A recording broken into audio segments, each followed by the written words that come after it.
Assalamualaikum warahmatullahi wabarakatuh. Perkenalkan, nama saya Muhammad Ederis Setio Rusmana. Saya dari Universitas Mercubuana Jakarta.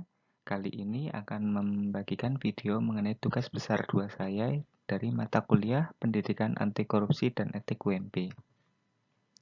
Untuk materi kali ini yaitu berkaitan dengan dana korupsi Bansos COVID-19.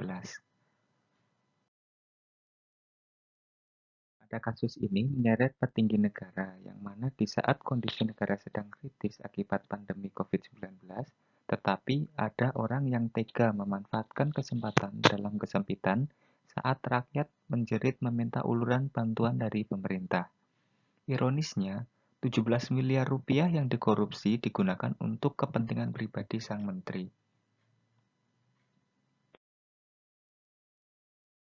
Siapa dalang utama dalam kasus korupsi Bansos ini?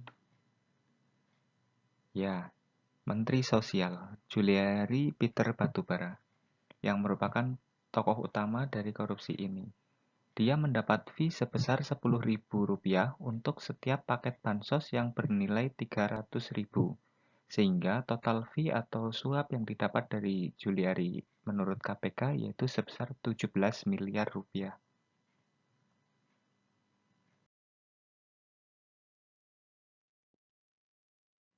Adapun orang-orang yang terlibat dalam kasus bansos ini yaitu Juliari Peter Batubara atau Mensos sendiri, kemudian Mateus Joko Santoso atau pejabat pembuat komitmen atau PPK, kemudian ada Adi Wahyono, pejabat pembuat komitmen atau PPK, kemudian 2 dari pihak swasta yaitu Andrian IM dan Hari Sidabuke.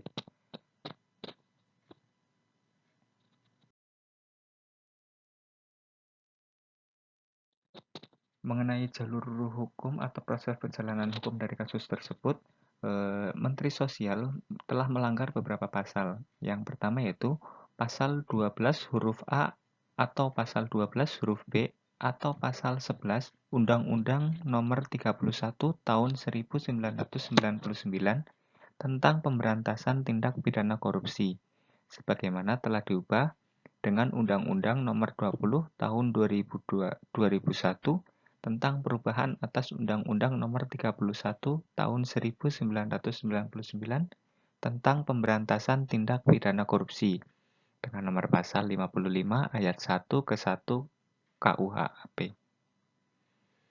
Kemudian sanksi atau hukuman yang diterima yaitu yang pertama divonis 12 tahun penjara. Kemudian denda 500 juta oleh Majelis Hakim Pengadilan Tindak Pidana Korupsi atau Tipikor Jakarta. Kemudian pidana tambahan untuk membayar uang pengganti sejumlah 14,59 miliar rupiah.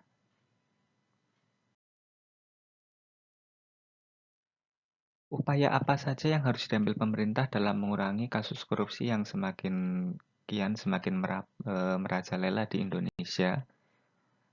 Ada beberapa hal yang bisa dilakukan untuk pemerintah. Yang pertama, digalakannya pendidikan anti korupsi.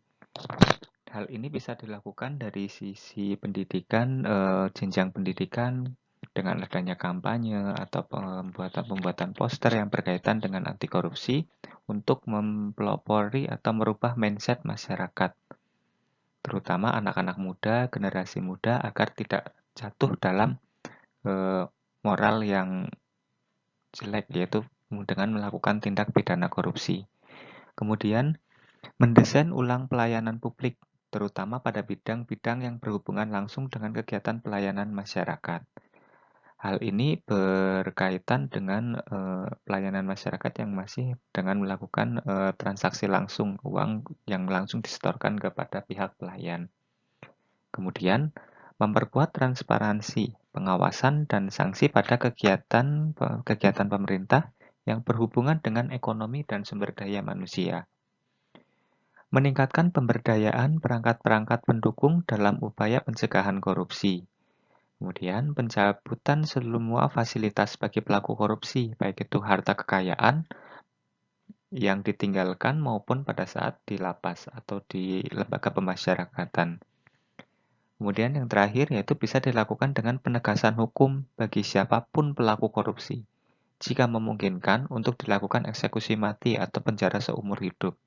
Hal ini pastinya akan membuat efek jera bagi pelaku korupsi dan juga membuat rasa takut bagi calon pelaku korupsi.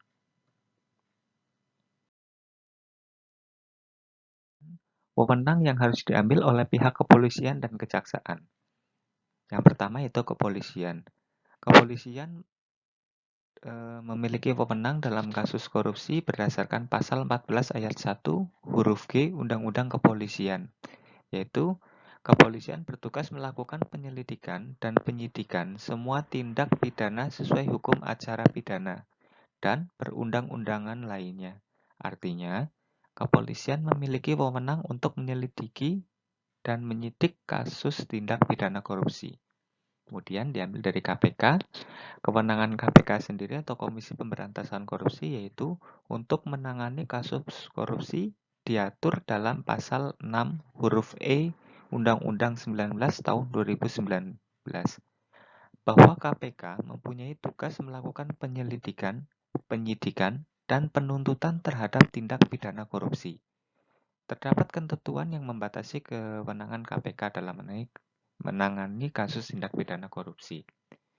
Kemudian dari pihak kejaksaan, dalam penanganan tindak pidana korupsi, jaksa berperan sebagai penyidik dan juga sebagai penuntut umum. Maka, peranannya dalam pemberantasan tindak pidana korupsi secara penal sangat dominan. Artinya, secara penal adalah pemberantasan tindak pidana yang menggunakan sarana hukum pidana dan penanganannya. Yaitu dukungan dari masyarakat sipil.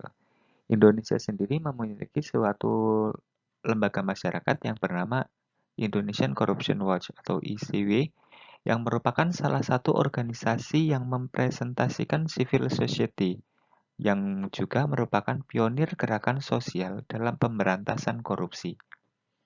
Sebagai organisasi non-pemerintah, peran yang dilakukan oleh ICW adalah mendukung inisiatif masyarakat untuk membongkar kasus-kasus korupsi yang terjadi dan melaporkan pelakunya ke penegak hukum dan ke masyarakat luas agar dapat diadili dan mendapatkan sanksi sosial. Selain itu, ICW juga memiliki peran untuk memfasilitasi masyarakat dalam hal penyelidikan dan pengawasan korupsi. Sekian dari presentasi mengenai video dari tugas besar saya. Assalamualaikum warahmatullahi wabarakatuh.